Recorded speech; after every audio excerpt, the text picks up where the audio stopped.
जी हाँ, सभी को नमस्कार। नासुला नॉलेज यूट्यूब चैनल में आप सभी का स्वागत है। आज का हमारा अगला टॉपिक है प्रमुख अंतर्राष्ट्रीय सीमाएं, यानी कि दो देशों के बीच में खींची गई वो सीमा जिसे किसी एक फेमस नाम से जाना जाता है। जैसे कि सबसे पहले है ड्यूरेंट रेखा। देखो, ड्यूरेंट रेखा पाकिस्तान और अफगानिस्तान के बीच खींची गई है। वर्तमान में ये है पाकिस्तान और अफगानिस्तान के बीच। ठीक है। जब ये खींची गई थी 1893 में, उस समय ये भारत और अफगानिस्तान के बीच खींची गई थी, क्योंकि 1947 में पाकिस्तान अलग हुआ है भारत से। भाई, इससे पहले तो एक साथ थे ना दोनों। तो 1893 में जब खींची गई थी, तो भारत और अफगानिस्तान के बीच ये रेखा खींची गई थी। लेकिन वर्तमान में ज़्यादातर इसका हिस्सा है पाकिस्तान और अफगानिस्तान के बीच लगता है। भारत का मात्र 106 किलोमीटर लंबा हिस्सा ही अफगानिस्तान के साथ लगता है, जो कि ड्यूरन रेखा द्वारा निर्धारित किया गया है। ओके। और ये ड्यूरन रेखा कब खींची गई थी? 1893 में सर मार्टिमर ड्यूरन के द्वारा निर्धारित की गई थी। Okay, next. मैकमोहन रेखा। मैकमोहन रेखा ये भारत और चीन के बीच 1914 में खींची गई थी। दोस्तों, 1120 किलोमीटर लंबी यह रेखा सर हेनरी मैकमोहन द्वारा निर्धारित की गई थी। ओके। लेकिन अभी भी चाइना इस रेखा को नहीं मानता है। ये एक अंतर्राष्ट्रीय रेखा है। भारत इसे मानता है, लेकिन चाइना बोलता है कि नहीं, मैं नहीं मानूंगा। भाई, उसके लिए तो हड़प की नीति है, दूसरे का राज्य के अंदर कैसे घुसा जाए। जो मेन नीति है आज की डेट में चाइना की, वो है राज्य विस्तार की नीति। यानी कि वो अपने देश का बाहरी देशों पर कब्जा करके, जगह पर कब्जा करके उसे विस्तार करना चाहता है। इसीलिए वो इसको नहीं मानता है। नेक्स्ट, रेड क्लिफ रेखा। ये है भारत और पाकिस्तान के बीच। 17 अगस्त 1947 में भारत पाकिस्तान सीमा आयोग के अध्यक्ष सर साइरिल रेडक्लिफ द्वारा इस रेखा का निर्धारण किया गया था। देखो, 15 अगस्त 1947 को हम आज़ाद हो गए थे अंग्रेजों से, और भारत और पाकिस्तान जो दो देश बने थे, इन देशों के बीच में रेखा का निर्धारण किया गया था सर डायरिल रेडक्लिफ के द्वारा। कब? 17 अगस्त 1947 को। ओके।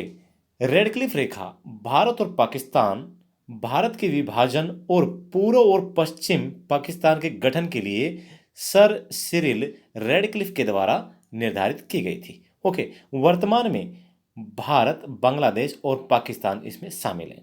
देखो, जब आज़ाद हुआ था हमारा देश, उस समय जो बांग्लादेश है वो पाकिस्तान का ही हिस्सा था, आपको सभी को पता है। 1971 में बांग्लादेश अलग हुआ है पाकिस्तान से। 1947 में दो नाम से जाना जाता था पाकिस्तान को, पूर्वी पाकिस्तान और पश्चिमी पाकिस्तान। वर्तमान जो पाकिस्तान है वो पश्चिमी पाकिस्तान होता था। बांग्लादेश को पूर्वी पाकिस्तान के नाम से जाने जाते थे। लेकिन 1971 में बांग्लादेश अलग हो गया पाकिस्तान से। ओके दोस्तों, नेक्स्ट। रेखा का नाम है 17वीं समानांतर रेखा, यानी कि 17th पैरेलल लाइन। यह रेखा है उत्तरी वियतनाम और दक्षिणी वियतनाम के बीच। ठीक है। वियतनाम के एकीकरण से पहले यह देश को दो भागों में बांटती थी। अभी वर्तमान में नहीं है, क्योंकि एकीकरण हो चुका है।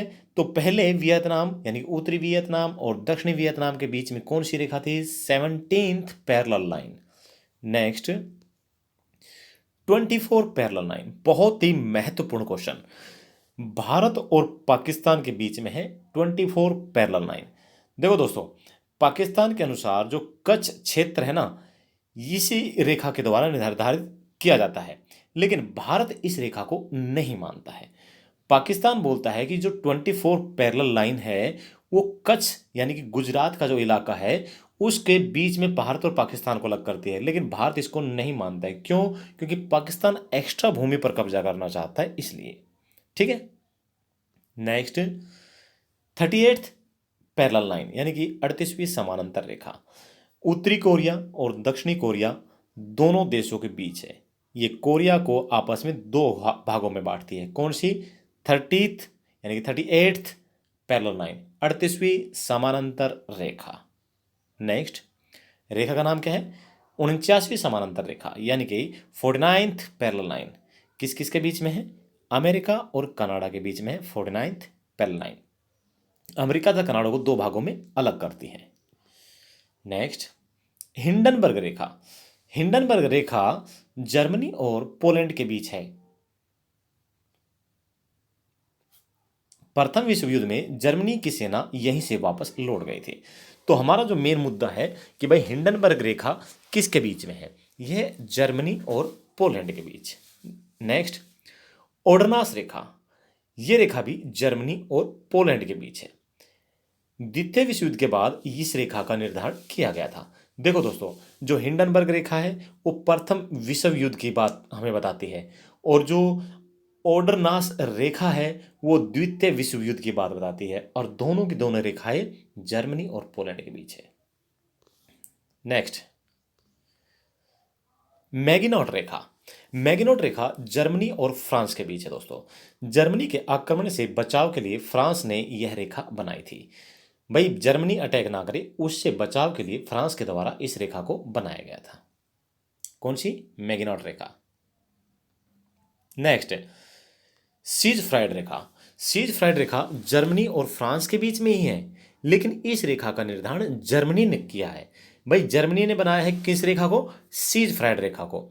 लेकिन मैग्नेट रेखा को किसने बनाया है? फ्रांस ने। Next, 20th parallel line.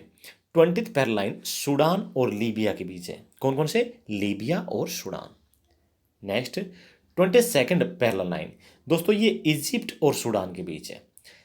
हम पढ़ रहे हैं समानांतर रेखा, दो देशों के बीच में जो एक रेखा खींची जाती है अंतरराष्ट्रीय रेखा कहलाती है, उनके बारे में। ओके, तो ये कौन सी है? 22nd पैरेलल लाइन, इजिप्ट और सूडान के बीच। नेक्स्ट, 25th पैरेलल लाइन, यानी ये किस किस के बीच में है? ये है मॉरिटानिया और माली कंट्री के बीच। Next, 31st parallel line, Iran और इराक के बीच। दोस्तों नेक्स्ट ये ऑलरेडी हो चुका है। Okay, next, 7 degree channel.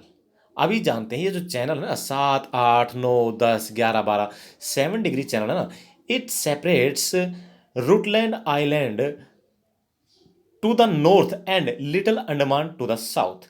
देखो, अंडमान निकोबार, जो हमारा ग्रेट अंडमान निकोबार है, उसका जो एक रूटलैंड आइलैंड है ना, उसको, उसके जो हिस्से हैं नॉर्थ को वाले हिस्से को लिटिल अंडमान यानी कि साउथ वाले हिस्से से अलग करती है। तो 7 डिग्री चैनल जो है वो कहाँ पर है? अंडमान निकोबार द्वीप समूह में है। ठीक है, नॉर्थ वाले हिस्से को, जो ग्रेट अंडमान वाला हिस्सा है, उस हिस्से को लिटिल अंडमान का जो साउथ वाला हिस्सा है उससे अलग करती है 7 parallel line. Next, 8 degree channel, it separates island of Minicoy and Maldives. देखो 8 डिग्री चैनल जो है ना, वो मिनिकॉय और मालदीव को अलग अलग दो हिस्सों में करती है। ठीक है, मालदीव बोले तो ये हमारा मालदीव और मिनिकॉय की बात चल रही है। Next, 9 degree channel. 9 degree channel, it separate Lakshadweep and Minicoy. हमारा जो केंद्र शासित प्रदेश है लक्षद्वीप और मिनिकॉय को अलग अलग दो हिस्सों में करती है 9 degree channel. Next, 10 degree channel, it separates the Andaman island and Nicobar island from each other in the Bay of Bengal. यानी कि ये अंडमान निकोबार के it separate the Andaman Nicobar and Andaman island and Nicobar island, यानी कि ये अंडमान को निकोबार आइलैंड से अलग करता है। देखो, अंडमान को निकोबार आइलैंड से अलग करता है। कहां पर अलग करता है? बे ऑफ बंगाल, यानी कि बंगाल की खाड़ी के अंदर। ठीक है, कौन सा है? 10 डिग्री चैनल। 8, 9, 10 तीनों भारत से संबंधित है। ये 7 है, ये भी भारत से संबंधित है। अब आते हैं 11 डिग्री चैनल। देखो, इट सेपरेट रूटलैंड आइलैंड यानी कि part of great Andaman.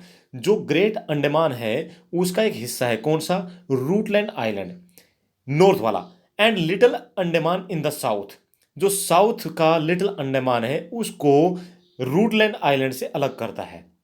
Waste of Deccan passage in the Bay of Bengal, east in the Andaman sea. जो अंडमान सी है उसके ईस्ट में, वेस्ट डेक्कन पासेज में, बंगाल की जो खाड़ी है वहां पर ये रूटलैंड आइलैंड जो कि नॉर्थ में है, और लिटिल अंडमान का जो साउथ वाला हिस्सा है, इन दोनों को अलग करता है। ओके दोस्तों, ये हमने महत्वपूर्ण जो कुछ पैरेलल लाइंस थी और अंतर्राष्ट्रीय रेखाएं थी उनके बारे में जानकारी हासिल की है। ये लास्ट वाले जो है ना, इनको थोड़ा सा जरूर एक दो बार रीड कर लेना, बहुत ही महत्वपूर्ण है। Okay, thank you. यहाँ पर आज का हमारा वीडियो समाप्त होता है। जय हिंद, जय भारत, वंदे मातरम।